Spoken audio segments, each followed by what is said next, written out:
Okay, ready to listen? Again, ready to listen? Okay, so the given trinomial is 36r squared minus 60rt plus 25t squared. Okay, first, we need to identify if the given trinomial is a perfect square. So, how to identify? Okay, kailangan they are both true sa ating condition. Condition number 1, the first term and the last term are both positive and also both perfect square. Okay, let's check. 36 and 25 are both positive? Yes. Okay, next, get the square root. What is the square root of 36? How about r squared?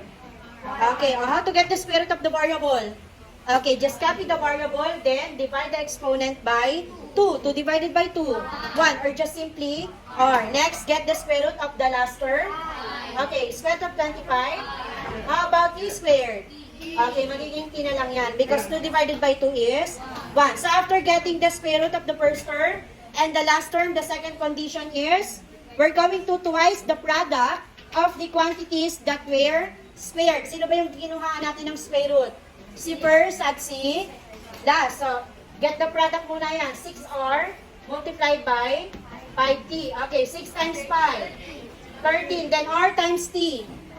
Okay, rt. Then multiply it again by 2. 2 times 30, 60 rt. This is the same to the middle term. Okay, if yes, then we can say that the given trinomial is a perfect square. What we're going to do now?